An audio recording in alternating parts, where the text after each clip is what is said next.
గాంధీ భవన్ లో సీఎం రేవంత్ రెడ్డి మాట్లాడుతున్నారు. ఇప్పుడు లైవ్ చూద్దాం. చెప్పాల్సిన పని లేదు. తెలంగాణ ప్రాంతంలో ప్రతి గ్రామంలో, తండాలలో, గూడాలలో పేదలందరికీ తెలుసు వెట్టి చాకిరి గురించి. ఒకప్పుడు దేశ్ముఖుల దగ్గరనో, గడీల దగ్గరనో, దొరల దగ్గరనో పేదలు కట్టు బానిసలుగా వెట్టి చాకిరి చేస్తూ బతికేవాళ్ళు. వాళ్ళు దయదలిచి పెడితే తిన్నట్టు, లేకపోతే వాళ్ళ దయా దాక్షిణ్యాల మీదనే జీవించే పరిస్థితులు ఆనాడు వెట్టి చాకిరిలో ఉన్నాయి. ఈ వెట్టి చాకిరి నుంచి విముక్తే కాదు, దేశ ప్రజలకు స్వతంత్రాన్ని ఇచ్చి దేశ ప్రజలకు ఓటు హక్కును కల్పించింది కాంగ్రెస్ పార్టీ, మహాత్మా గాంధీ, డాక్టర్ బాబాసాహెబ్ అంబేద్కర్. ఈనాడు గతాన్ని ఒక్కసారి గుర్తు చేయాలి. భవిష్యత్ తరాలకు మనం చెప్పవలసిన బాధ్యత ఈ సమావేశంలో ఉన్న ప్రతి ఒక్కరి మీద ఉన్నది. దేశ స్వతంత్రం వచ్చిన తర్వాత ఈ దేశాన్ని ఏ విధంగా ముందుకు తీసుకెళ్ళాలి, ఈ దేశంలో పరిపాలన ఏ విధంగా కొనసాగించాలని చర్చ జరగడానికి ఆనాడు కాంగ్రెస్ పార్టీ కాన్స్టిట్యూయెంట్ అసెంబ్లీని ఏర్పాటు చేసింది. మేధావులను, ఆనాడు పరిపాలనలో భాగస్వాములందరినీ, చట్టాల మీద అవగాహన ఉండి ప్రపంచ దేశాలలో జరుగుతున్న పరిపాలన మీద అవగాహన ఉన్న వాళ్ళను ఏర్చి కూర్చి దానికి చైర్పర్సన్గా డాక్టర్ బాబాసాహెబ్ అంబేద్కర్ గారిని రాజ్యాంగాన్ని రచించడానికి ఆనాడు కాంగ్రెస్ పార్టీ నియమించింది. ఆ సందర్భంగా చాలా చర్చలు జరిగినాయి, సూచనలు వచ్చినాయి, వాదోపవాదాలు జరిగినాయి. భారతీయ జనతా పార్టీ భావజాలం ఉన్నవాళ్ళు ఈ దేశంలో పేదవాళ్లకు ఓటు హక్కు ఉండడానికి వీలు లేదు, కేవలం శ్రీమంతులకు, ఉన్నత వర్గాలకు మాత్రమే ఈ దేశంలో ఓటు హక్కు ఉండాలని ఆనాడు వాదించారు. అప్పుడు మహాత్మా గాంధీ గారు, డాక్టర్ బాబాసాహెబ్ అంబేద్కర్ ఈ పేద ప్రజలకు నేను ఇచ్చే ఆయుధమే ఓటు అనే ఆయుధం ద్వారా వాళ్ళు హక్కులను సాధించుకుంటారని మొట్టమొదట పేదలకి దేశంలో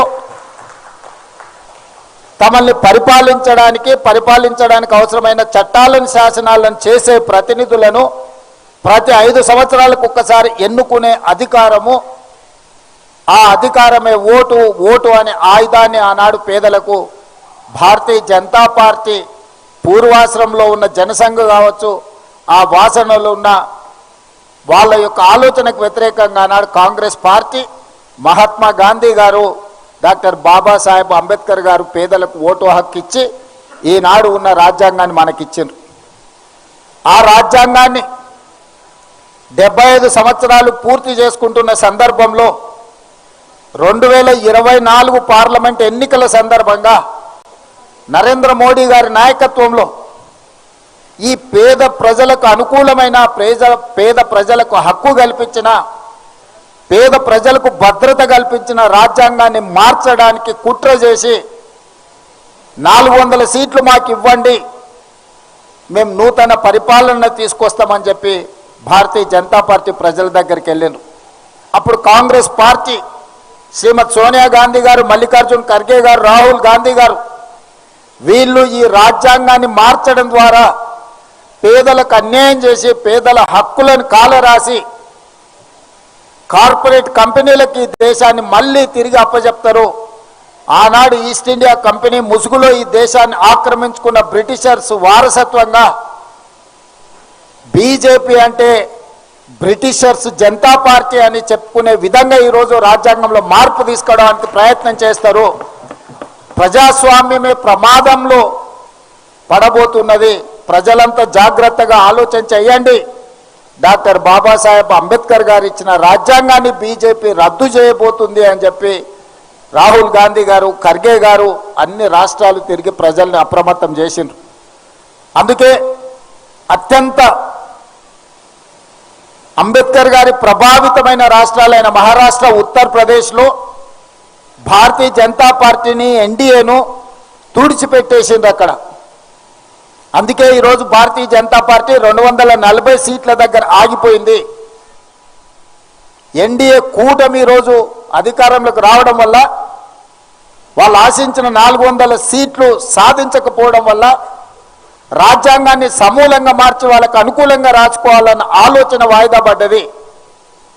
ఎప్పుడైతే రాజ్యాంగాన్ని మార్చలేకపోయినో, ఎప్పుడైతే పేదల హక్కులను కాలరాసి ఈస్ట్ ఇండియా కంపెనీలకి ఈనాడు ఉన్న అదానీ అంబానీలకి దేశాన్ని అప్పజెప్పాలన్న ప్రణాళిక వాళ్ళు కుట్రపూరితంగా ఆలోచన చేసిండ్రో అది అమలు చేయలేకపోయినరు.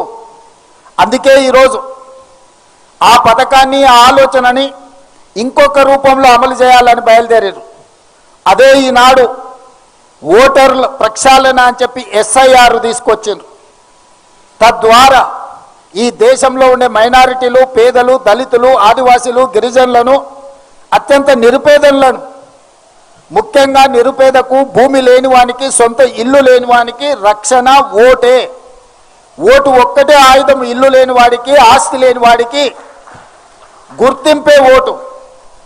ఇవాళ గుర్తింపును తొలగించాలి, ఓట్లను తీసేయాలని SIR తీసుకొచ్చిండ్రు. ఎప్పుడైతే ఓటు హక్కు తీసేస్తాడో అతని ఆధార్ కార్డు పోతుంది, అతని రేషన్ కార్డు పోతుంది, అతనికి ప్రభుత్వం నుంచి అందే సంక్షేమ పథకాలు రద్దయిపోతాయి. చివరికి దేశంలో ఉండాలనా లేదా అని అంటే అతను ఉండాలనా లేదా అని నిర్ణయించేది కూడా భారతీయ జనతా పార్టీ చేతిలోకి వెళ్తుంది. అట్లా కోట్లాది మంది పేదలని ఈ దేశ పౌరులే కాదు అని చెప్పి వాళ్ళని తిరిగి వెట్టి చాకిరి కింద బానిసలుగా తయారు చేయడానికి ఈరోజు భారతీయ జనతా పార్టీ కుట్ర చేస్తుంది. ఈరోజు SIR వెనకాల ఒక పెద్ద కుట్ర ఉన్నది. రెండవది, వెట్టి చాకిరి నుంచి రైతు కూలీ సంఘాల పోరాటం వల్ల కూలీ చేసేవాడికి కూలీ నిర్ధారించే కనీస వేతన చట్టాన్ని ఆనాడు ఎంతోమంది పోరాటం చేస్తే కాంగ్రెస్ పార్టీ కూలీలకు కూడా హక్కు కల్పించి కనీస వేతన చట్టాన్ని తీసుకొచ్చి దాన్ని అమలు చేయడానికి ఒక వ్యవస్థను ఏర్పాటు చేసి ఈరోజు కూలీ పనికి కూడా లెక్కగట్టి ఇవ్వాలి, శ్రమ దినాలకు, శ్రమ గంటలకు కూడా మీరు వేతనాలు చెల్లించాలని చట్టాన్ని కాంగ్రెస్ పార్టీ తీసుకొచ్చింది. వాళ్ళకు పని దొరక్కపోతే పని కల్పించడానికే పని లేని పేదలకు, భూమి లేని పేదలకు, ఇల్లు లేని పేదలకు రక్షణ కల్పించడానికి, ఆహార భద్రత కల్పించడానికి మహాత్మా గాంధీ జాతీయ ఉపాధి హామీ పథకాన్ని తీసుకురావడం ద్వారా పేదల యొక్క ఆత్మగౌరవాన్ని పెంచాలి అని శ్రీమతి సోనియా గాంధీ గారు ఆలోచన చేసి మన్మోహన్ సింగ్ గారు ప్రధానమంత్రిగా ఉన్నప్పుడు ఈ చట్టాన్ని అమలు చేయడం జరిగింది. దానికి ప్రధానమైన స్ఫూర్తి ఆనాడు ఉమ్మడి ఆంధ్రప్రదేశ్ మెదక్ జిల్లాలో పునాది పడ్డది. తెలంగాణ మెదక్ జిల్లా నుంచి స్ఫూర్తిని తీసుకొని కొప్పుల రాజు గారు అధికారిగా చట్టాన్ని తయారు చేసి ఈ చట్టాన్ని ఆంధ్రప్రదేశ్ అనంతపూర్లో మొట్టమొదట ప్రధానమంత్రి సోనియా గాంధీ గారు వచ్చి ఈ జాతీయ ఉపాధి హామీ పథకానికి స్ఫూర్తి మనమే, మొట్టమొదటి దేశంలో అమలు చేసింది మనమే. ప్రపంచానికే ఆదర్శంగా ఉన్న ఉపాధి హామీ చట్టము అమలు జరగడానికి తెలుగు రాష్ట్రాలే ప్రధాన కారణము. ఆనాడు సోనియా గాంధీ గారు, మన్మోహన్ సింగ్ గారు ఇక్కడి నుంచి పథకాన్ని ప్రారంభించారు. ఈరోజు ఉపాధి హామీ చట్టము అమలు జరిగితే గ్రామీణ ప్రాంతాలలో వలసలు ఆగిపోయినాయి, వెట్టి చాకిరి ఆగిపోయింది, ఆత్మగౌరవం పెరిగింది. పని దినాలకు, పని గంటలకు డిమాండ్ చేసి తీసుకునే పరిస్థితిలో కార్మికులు వచ్చిండ్రు, కూలీలు వచ్చిండ్రు. ఇవాళ అదానీ అంబానీ లాంటి పెద్ద పెద్ద పారిశ్రామికవేత్తలకు అగ్వకు లేబర్ దొరకడం లేదు. కాబట్టి ఈ జాతీయ ఉపాధి హామీ పథకాన్ని గ్రామాలలో రద్దు చేస్తే మళ్ళీ గ్రామాలలో ఉన్న పేదలు వలసల పేరు మీద పట్టణాలకు తరలి వస్తారు. ఎప్పుడైతే పేదలు పట్టణాలకు వస్తారో అదానీ అంబానీలకు అగ్వకు కూలీలు దొరుకుతారు. తిరిగి మళ్ళీ ఈస్ట్ ఇండియా కంపెనీలకు మనల్ని కట్టు బానిసలుగా చేయడానికి, వెట్టి చాకిరిని అందించడానికి ఈరోజు నరేంద్ర మోడీ గారు జాతీయ ఉపాధి హామీ చట్టాన్ని రూపుమాపే ప్రయత్నం చేస్తుండు. ఇది కార్పొరేట్ కంపెనీలు పన్నిన కుట్ర. ఆ పన్నిన కుట్రను అమలు చేస్తున్నది బీజేపీ, నరేంద్ర మోడీ. ఈ కుట్రను తిప్పికొట్టాల్సిన బాధ్యత ప్రతి పౌరుడి మీద, ప్రతి పేదవాడి మీద ఉన్నది. పేదల ప్రతినిధి అయిన కాంగ్రెస్ పార్టీ కార్యకర్తల మీద ఉన్నదని చెప్పి ఈరోజు మీ అందరికీ నేను విజ్ఞప్తి చేస్తున్నాను. గతంలో వ్యవసాయం మీద కుట్ర చేశారు. రైతు వ్యతిరేక నల్ల చట్టాలను 3 తీసుకొచ్చారు. ఈ దేశంలో వ్యవసాయాన్ని మొత్తాన్ని అదానీ అంబానీ అమెజాన్లకు తాకట్టు పెట్టాలని నరేంద్ర మోడీ గారు పార్లమెంట్లో చట్టం తెచ్చారు. ఆనాడు నేను, ఉత్తమ్ కుమార్ రెడ్డి గారు, కోమటిరెడ్డి గారు మన ప్రాంతం నుంచి పార్లమెంట్ సభ్యులం. రాహుల్ గాంధీ గారు స్పష్టంగా నరేంద్ర మోడీకి చెప్పాడు, నువ్వు తెచ్చిన రైతు వ్యతిరేక నల్ల చట్టాలను ఉపసంహరించుకోవడమే కాదు, ఈ జాతికి నీతోని క్షమాపణ చెప్పిస్తా, అప్పటి వరకు మేము పోరాటం చేస్తామని రాహుల్ గాంధీ చెప్పిండ్రు. అది నిజమైంది. రైతు వ్యతిరేక నల్ల చట్టాలను తెచ్చిన నరేంద్ర మోడీ చట్టాలను ఉపసంహరించుకోవడమే కాకుండా ఈ జాతికి క్షమాపణ చెప్పించిండు రాహుల్ గాంధీ నరేంద్ర మోడీ గారి చేత. ఇది మన నాయకుడు సాధించిన విజయం రైతుల కోసం. ఈ రోజు కూడా రైతు కూలీల కోసం ఏదైతే రైతు వ్యతిరేక చట్టం తీసుకొచ్చిండో నరేంద్ర మోడీ, విబీజీ, రామ్జీ, అందులోనే గందరగోళం ఉంది. వికసిత్ భారత్ ఎక్కడున్నది? ఇందులో సంక్షోభ భారత్ను సృష్టిస్తున్నావు. పేదలను వెట్టి చాకిరి బానిసలుగా చేయడానికి నువ్వు చట్టాన్ని తెస్తున్నావు నరేంద్ర మోడీ గారు.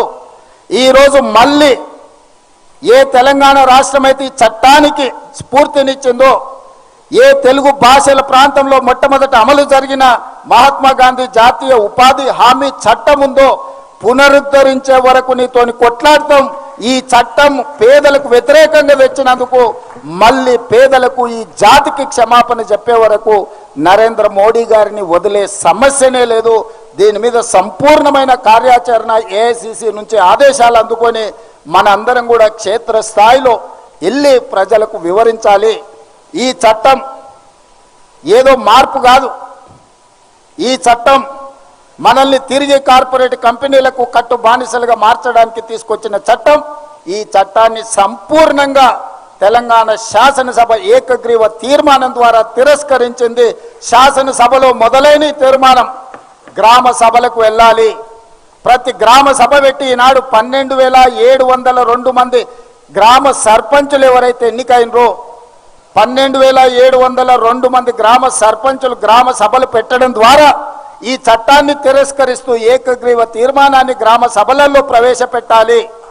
జనవరి 20 తారీఖు నుంచి 30 తారీఖు లోపల ప్రతి గ్రామ పంచాయతీలో గ్రామ సభ నిర్వహించడం ద్వారా ఈ 10 రోజుల్లో ప్రతి గ్రామ సభలో కేంద్ర ప్రభుత్వం ప్రవేశపెట్టిన ఈ రైతు కూలీ వ్యతిరేక చట్టాన్ని, జాతీయ ఉపాధి హామీ పథక రూపురేఖల మార్పును వ్యతిరేకిస్తూ గ్రామ సభలలో తీర్మానం ప్రవేశపెట్టాలి.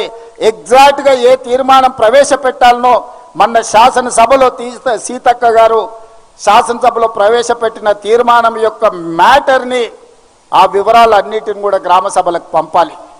ఇది గ్రామ సభల సర్పంచుల బాధ్యతనే కాదు, ప్రతి ఒక్క ప్రజాప్రతినిధి యొక్క బాధ్యత. అందుకే ఈరోజు ప్రతి శాసనసభలో ఉండే శాసనసభ్యుడు తన నియోజకవర్గంలో పూర్తి స్థాయిలో ఈ కార్యాచరణ అమలు చేయడానికి వాళ్ళు పూనుకోవాలి. అదేవిధంగా శాసన మండలి సభ్యులు, పార్లమెంట్ సభ్యులు క్షేత్రస్థాయిలో తిరగాలి. ఈరోజు 15 మంది ఏదైతే మంత్రులు ఉన్నారో హైదరాబాద్, సికింద్రాబాదులో ఉపాధి హామీ పథకం ఉండదు. ఈ 2 పార్లమెంట్లను పక్కన పెడితే 15 పార్లమెంటు స్థానాలలో 15 మంది మంత్రులను ఒక్కొక్క పార్లమెంటుకు ఒక్కొక్క మంత్రి ఇన్ఛార్జిగా బాధ్యత తీసుకొని ఆ పార్లమెంటు పరిధిలో ఉన్న ప్రతి గ్రామ పంచాయతీలో తీర్మానాలు జరిగే విధంగా తీర్మాన కాపీలను సేకరించే విధంగా 15 మంది మంత్రులను 15 పార్లమెంట్లకు బాధ్యత వేయాల్సిందిగా నేను ఏఐసిసి ఇన్ఛార్జ్ మీనాక్షి నటరాజన్ గారికి, మా మిత్రులు మహేష్ కుమార్ గౌడ్ గారికి విజ్ఞప్తి చేస్తున్నాను. 20 తారీఖు నుంచి 30 తారీఖు లోపల జరగబోయే గ్రామ సభలు జాతీయ ఉపాధి హామీ పథకాన్ని పునరుద్ధరించడానికి అవసరమైన తీర్మానాలకు 15 పార్లమెంట్లకు 15 మంది మంత్రులను మీరు బాధ్యతలుగా నియమించండి. పార్టీ పరంగా, ప్రభుత్వ పరంగా నేను ఆదేశాలు ఇస్తా, పార్టీ పరంగా మీరు ఆదేశాలు ఇవ్వండి, వాళ్ళ బాధ్యత. అదేవిధంగా పార్టీ శ్రేణులు స్థాయి ఉన్న నాయకులను, ఎన్ని మండలాలు ఉన్నాయో ప్రతి మండలానికి ఒక నాయకుని మీరు అపాయింట్ చేయండి. జిల్లా స్థాయి నాయకులను, రాష్ట్ర స్థాయి నాయకులను, జాతీయ స్థాయి నాయకులు కూడా ఈ కార్యక్రమంలో పాల్గొనాలి. ఒక్కొక్కరు ఒక మండల బాధ్యత తీసుకోవాలి. నేను కూడా ఒక మండలం బాధ్యత తీసుకుంటా. ప్రత్యేకంగా ముఖ్యమంత్రిగా కార్యక్రమాలు చేయడమే కాదు, ఒక మండలం బాధ్యత, ప్రతి గ్రామంలో పని జరిగిందా లేదా చూసే బాధ్యత, పర్యవేక్షించే బాధ్యత ముఖ్యమంత్రిగా నేను కూడా ఒక మండల బాధ్యత తీసుకుంటా. ఈ పార్టీలో జాతీయ స్థాయి నుంచి జిల్లా స్థాయి వరకు ఉన్న నాయకులు అన్ని మండలాలకు ఒక్కొక్కరు బాధ్యత తీసుకొని 20 తారీఖు నుంచి 30 తారీఖు లోపల ఈ కార్యక్రమాన్ని నిర్వహించడానికి అవసరమైన కార్యాచరణ తీసుకోవాలి. ప్రతి ఒక్క మండలానికి ఒక నాయకుడి పేరు మీరు అధికారికంగా ప్రకటించాలి. ఆ నాయకుడిదే ఆ మండలంలో బాధ్యత. ఆ మండలంలో ఏదైనా కార్యక్రమాలు జరగలేదంటే ఆ నాయకులే దాని మీద పూర్తి బాధ్యత తీసుకోవాలి. మీరు ఆ విధంగా కార్యాచరణను నిర్ధారించండి. అదేవిధంగా ఫిబ్రవరి 3 తారీఖు నుంచి 9 ఉమ్మడి జిల్లాలు ఉన్నాయి మనకు. హైదరాబాదు జిల్లాలో ఉపాధి హామీ ఉండదు కాబట్టి మిగతా గ్రామీణ ప్రాంతాల్లో ఉన్న 9 జిల్లాలలో ఫిబ్రవరి 3 తారీఖు నాడు మహబూబ్ నగర్ జిల్లాలో మొదలుపెట్టి ప్రతిరోజు ఒక జిల్లాలో ఒక్కొక్క 1,00,000 మందితోని దీనికి వ్యతిరేకంగా పెద్ద ఎత్తున బహిరంగ సభలు చేద్దాం. 9 జిల్లాలు నేను పర్యటన చేస్తా. ఫిబ్రవరి 3 తారీఖు నాడు మొదలుపెట్టి 9 జిల్లాలల్లా నరేంద్ర మోడీ గారి యొక్క దుర్మార్గమైన ఆలోచన, పేద ప్రజల యొక్క వ్యతిరేక చట్టం, రైతు కూలీలను కట్టు బానిసలుగా మార్చడానికి చేస్తున్న ప్రయత్నాన్ని తిరస్కరిస్తూ 9 జిల్లాలల్లా పెద్ద ఎత్తున సభలు పెట్టాలి. ప్రతి సభకు ఒక మంత్రికి బాధ్యత ఇచ్చి 9 సభల నిర్వహణ కూడా దీన్ని ముందుకు తీసుకెళ్ళాలి. ఈ నిర్వహణ బాధ్యతను, సమన్వయ బాధ్యతను పొంగులేటి శ్రీనివాసరెడ్డి గారిని తీసుకోవాల్సిందిగా నేను చెప్తున్నాను. టోటల్గా పర్యవేక్షణ, ఈ అన్ని కార్యక్రమాల పర్యవేక్షణకు ఈరోజు మహేష్ కుమార్ గౌడ్ గారు, బట్టి విక్రమార్క గారు, అక్క మీనాక్షి నటరాజన్ గారు, వీళ్ళు ముగ్గురు టోటల్ కార్యక్రమాలను పర్యవేక్షిస్తారు. ఈ కార్యక్రమాలకు రాష్ట్ర స్థాయిలోనే కాకుండా జాతీయ స్థాయిలో సోనియా గాంధీ గారు వస్తే అత్యంత సంతోషపడే వ్యక్తిని. ఎందుకంటే ఈ చట్టానికి రూపకల్పన చేసి ఈ చట్టాన్ని మనకు అందించింది శ్రీమతి సోనియా గాంధీ గారు. వారు ఒక కార్యక్రమంలో ఎక్కడైనా పాల్గొనే విధంగా, ముఖ్యంగా ఈ ఉపాధి హామీ చట్టాన్ని రాష్ట్రంలో అమలు చేస్తున్నది ఆ శాఖ పంచాయతీరాజ్ సీతక్క గారు. సీతక్క గారి నియోజకవర్గ ప్రాంతంలో పెద్ద బహిరంగ సభ పెట్టి సోనియా గాంధీ గారు, రాహుల్ గాంధీ గారు, లేకపోతే ప్రియాంక గాంధీ గారు ఎవరో ఒకరిని ఆ సభకు మొట్టమొదటి ప్రాధాన్యత శ్రీమతి సోనియా గాంధీ గారు. వారి ఆరోగ్య పరిస్థితి సహకరిస్తే వారిని తెచ్చే విధంగా, లేకపోతే ఖర్గే గారు, రాహుల్ గాంధీ గారు, ప్రియాంక గాంధీ గారిని తెచ్చే విధంగా మీ నియోజకవర్గ ప్రాంతంలో 1,00,000 మందితోటి ఈ చట్టాన్ని రద్దు చేయడానికి, నరేంద్ర మోడీ మీద యుద్ధం చేయడానికి కార్యక్రమాన్ని రూపకల్పన చేసుకోవాల్సిందిగా నేను వారికి సూచన చేస్తున్నా. ఇట్లా అన్ని రకాలుగా మనం ఈ కార్యక్రమాలను ఫిబ్రవరి 13 తారీఖు లోపల చేసుకుంటే ఫిబ్రవరి 1కి ఈరోజు బడ్జెట్ను ప్రవేశపెట్టబోతున్నారు. ఈ 20 తారీఖు నుంచి 30 తారీఖు లోపల మీరు చేసిన తీర్మానాలన్నిటినీ మన పార్లమెంట్ సభ్యులు గ్రామ సభల తీర్మానాన్ని తీసుకెళ్లి లోక్సభలో రాహుల్ గాంధీ గారికి, రాజ్యసభలో మల్లికార్జున్ ఖర్గే గారికి ఇచ్చి ఈ అంశాలను పార్లమెంట్ సమావేశాలల్లా, మొట్టమొదటి రోజు బడ్జెట్ సమావేశాలలోనే నరేంద్ర మోడీ గారు తెచ్చిన చట్టానికి వ్యతిరేకంగా నిరసన కార్యక్రమాలలో మన పార్లమెంట్ సభ్యులు కూడా పాల్గొనే విధంగా కార్యాచరణ నిర్ధారించుకోవాలి. దానికి ఏఐసిసి ఇన్ఛార్జ్ గారు, డిప్యూటీ సీఎం గారు, అదేవిధంగా పిసిసి అధ్యక్షులు సమన్వయం చేసుకొని జాతీయ స్థాయికి కూడా మనం అనుకుంటున్న కార్యాచరణని వాళ్లకు అందజేయాలి. అందుకే మిత్రులారా, ఈరోజు ప్రధానమైన ఉద్దేశం జాతీయ ఉపాధి హామీ పథకం రద్దుకు సంబంధించిన కార్యక్రమానికి తెలంగాణ రాష్ట్రం మొట్టమొదటి శాసనసభ మనమే వ్యతిరేకిస్తూ తీర్మానం చేసినాం. పెద్ద ఎత్తున గ్రామాన చిన్న చిన్న తండాలలో కూడా గ్రామ పంచాయతీలు ఉన్నాయి. ప్రతి తండాలో, ప్రతి గూడెంలో కూడా ఈ తీర్మానం జరిగితే నరేంద్ర మోడీ గారికి కనువిప్పు కలుగుతుంది. ఈ చట్టం పునరుద్ధరించే వరకు విశ్రమించని పోరాటం మనం చెయ్యాలి. మన అందరి సహకారం ఉండాలి, మన అందరం ముందుకు వెళ్ళాలి అని చెప్పి నేను ఈ సందర్భంగా మీ అందరికీ గుర్తు చేస్తున్నా. అదేవిధంగా మున్సిపల్ ఎన్నికలు కూడా రాబోతున్నాయని ఎన్నికల కమిషనర్ సమీక్ష చేస్తున్నారు. 2023లో ప్రభుత్వం ఏర్పడ్డది డిసెంబర్ మాసంలో. అంటే కార్యకర్తల యొక్క శ్రమ, 10 సంవత్సరాలు కార్యకర్తలు ఎదుర్కొన్న కష్టము, నష్టము, కేసులు, ఆస్తులు, ప్రాణాలు పోగొట్టుకొని ఈ పార్టీ జెండా భుజం మీద మోసి 2023లో అధికారం తీసుకొచ్చిండ్రు. మనం అందరం కూడా ఈరోజు మంత్రులుగా, ముఖ్యమంత్రిగా వివిధ హోదాలలో ఉన్నాం. ఇది కార్యకర్తల శ్రమ. ఆ తర్వాత నేను చెప్పిన మా ఎన్నికల్లో మీరు పనిచేసిండ్రు, మీ ఎన్నికల్లో మేము పనిచేస్తామని చెప్పి మన గ్రామ పంచాయతీ ఎన్నికల్లో పూర్తి స్థాయిలో సమయం ఇచ్చి జిల్లా పర్యటనలు చేసి అందరినీ సమన్వయం చేసుకుంటూ గ్రామ పంచాయతీ కార్యకర్తల ఎన్నికలు, గ్రామ పంచాయతీ ఎన్నికలు అంటే కాంగ్రెస్ పార్టీ జెండా మోసిన కార్యకర్తల ఎన్నికలు. అందులో 66% కాంగ్రెస్ పార్టీ విజయం సాధించింది. టీఆర్ఎస్కి 27% వస్తే బీజేపీకి 6%, వాళ్ళిద్దరు పొత్తులు కలిసి 33%, 1% కమ్యూనిస్టు సోదరులకు వచ్చింది. 2/3 మెజారిటీ అబ్సల్యూట్ గ్రామ పంచాయతీలలో మనం పట్టు సాధించినాం. ఇప్పుడు మున్సిపల్ ఎన్నికలు రాబోతున్నాయి. 23లో అసెంబ్లీ ఎన్నికల్లో నెగ్గి చూపించినాం. 24 పార్లమెంట్ ఎన్నికల్లో బీఆర్ఎస్ను పొందబెట్టి గుండు సున్నాకు తీసుకెళ్ళినాం. కంటోన్మెంట్ అసెంబ్లీ ఎన్నికల్లో టీఆర్ఎస్ను ఓడించినాం. జూబ్లీహిల్స్ ఉప ఎన్నికల్లో టీఆర్ఎస్ను ఓడించినాం. సర్పంచ్ ఎన్నికల్లో ఓడించి మన సత్తా చూపించిండ్రు కార్యకర్తలు. రాబోయే మున్సిపల్ ఎన్నికల్లో కూడా ఈ 2 సంవత్సరాల్లో అన్ని ఎన్నికల్లోనే మనం గెలుస్తూ వచ్చినాం. రేపటి మున్సిపల్ ఎన్నికల్లో కూడా అబ్సల్యూట్ మెజారిటీ సాధించి అన్ని మున్సిపాలిటీల మీద కాంగ్రెస్ పార్టీ జెండా ఎగరేస్తే స్థానిక సంస్థలలో మన పట్టుంటే మన మంత్రులు, మన ఎంపీలు, మన ఎమ్మెల్సీలు, మన ఎమ్మెల్యేలు నిధులు ఇయ్యగలరు, గల్లీలు అభివృద్ధి చెయ్యగలరు. ఈ విషయాన్ని ప్రజలకు చెప్పాలి. ఇవాళ ప్రభుత్వం మన దగ్గర ఉంది. రాబోయే 8 సంవత్సరాలు కనీసంగా మనం అధికారంలో ఉంటాం. ఏ గల్లీ అభివృద్ధి జరగాలన్నా ప్రభుత్వంతోనే సాధ్యమవుతుంది. ప్రభుత్వం నిధులు మంజూరు చేస్తేనే సాధ్యమవుతుంది.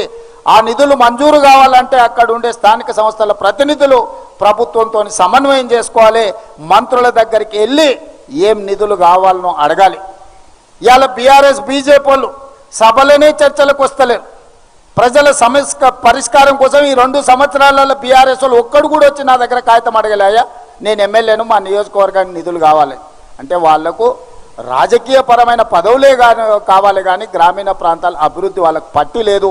అందుకే పట్టణ ప్రాంతాలలో ఉన్న పేదలు కూడా ఈరోజు ప్రభుత్వంతో సమన్వయం చేసుకోగలిగిన వాళ్ళను కౌన్సిలర్లుగా, కార్పొరేటర్లుగా, మేయర్లుగా, మున్సిపల్ చైర్పర్సన్గా ఎన్నుకుంటే వాళ్ళు ప్రభుత్వంతో సమన్వయం చేసుకొని ఆ ప్రాంతాలను అభివృద్ధి చేసుకుంటారు. కాబట్టి ఈ విషయాలన్నిటిని కూడా మీరు ప్రజలకు వివరించాల్సిన అవసరం ఉన్నది. ప్రజలకు వివరిస్తే ప్రజలు మంచి మనసుతో మనల్ని ఆశీర్వదిస్తారు. మనం కష్టపడుతున్న కష్టాన్ని ప్రజలు చూస్తున్నారు. కష్టం ఎప్పుడు వృధా కాదు, కష్టపడ్డోడు ఎప్పుడు నష్టపోడు. నేను ఒకే ఒక్క మాట చెప్పదలుచుకున్న, ఇవాళ ఈ వేదిక మీద ఉన్న చాలామంది మంత్రులు తాతలు ముత్తాతల నుంచి వచ్చిన వారసత్వం కాదు. సీతక్క లాంటి వాళ్ళు చిన్న చిన్న గూడాల నుంచి వచ్చిన వాళ్ళు కష్టపడ్డారు, నిబద్ధతతో ఉన్నారు, పార్టీ లైన్లో పనిచేసిందంటే ఈరోజు మంత్రిగా ఈ హోదా వచ్చింది. ఈరోజు ఎన్నో గొప్ప పనులు. సీతక్క మంత్రి అయింది కాబట్టి సమ్మక్క సారలమ్మ జాతరకు నిధులే కాదు, ఈరోజు 1000 సంవత్సరాలకు అవసరమైన అభివృద్ధి కార్యక్రమాలకి తనకు నచ్చిన ఇష్ట దైవం సమ్మక్క సారలమ్మ అభివృద్ధి కార్యక్రమానికి ఇలా తను నిధులు తీసుకెళ్ళగలిగింది. ఈరోజు ప్రజలల్లో ఉండి ప్రజాప్రతినిధులుగా ఎన్నికైతే మీ గల్లీ కావచ్చు, మీ గ్రామ పంచాయతీ కావచ్చు, మీ మండలం కావచ్చు, లేకపోతే మీ అసెంబ్లీ కావచ్చు, మీ జిల్లాకు కావచ్చు, మీరు నిధులు తీసుకుపోవడానికి అవకాశం ఉంటుంది. ఎన్నికలలో ఓడిన తర్వాత ఎన్ని చెప్పినా దానివల్ల ప్రయోజనం లేదు. కారణాలు ఎవరు విన్నారు? जो जीता वही सिकंदर, जो नहीं जीतेगा वो कुछ भी बोलने दो, कोई सुनने वाला नहीं रहेगा. आज हम सरकार बनाए इसीलिए लोग अपने बात सुन रहे. अगर सरकार नहीं बनाए तो प्रवीण जी मामला वहीं खत्म. तो इसीलिए सबसे मेरा एक ही गुजारिश है, चुनाव ऐसा वैसा नहीं है. लोग बोल रहे भाई जो जुबलीहिल्स इलेक्शन में गली गली में क्यों मुख्यमंत्री घूम रहा है, सरपंच इलेक्शन में क्यों मुख्यमंत्री घूम रहा है.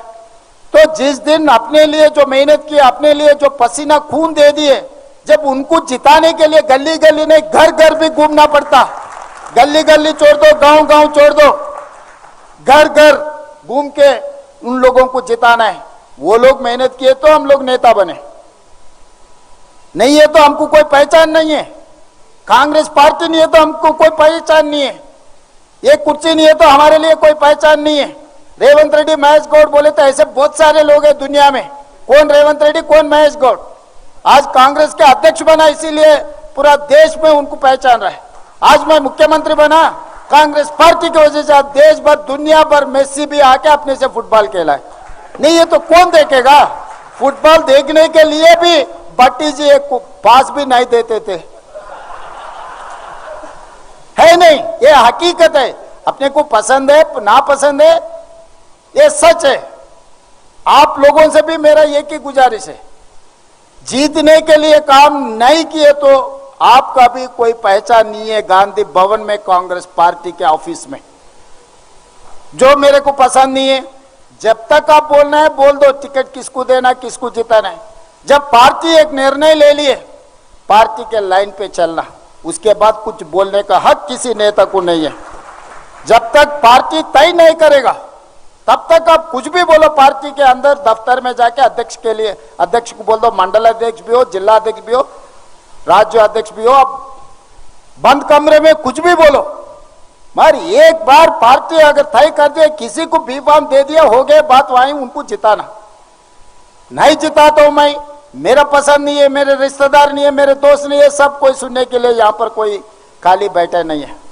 जो नहीं जिताता है उनका भी दरवाजा बंद हो जाएंगे। इतना तो याद रख के चलना आने वाले चुनाव में, क्योंकि दीदी ने जो बात कहा, जिस दिन इंदिरा जी को दिक्कत आई, इंदिरा जी उधर इधर नहीं गई, तेलंगाना आ गए, मेदक से पार्लियामेंट चुनाव जीत कर इस देश का प्रधानमंत्री बने। जब शहीद हो गए इंदिरा जी, तब मेदक पार्लियामेंट मेंबर थी। जब देश दिक्कत में थे, कांग्रेस पार्टी और गांधी परिवार को खड़ा होकर मदद दी है इस तेलंगाना जमीन ने।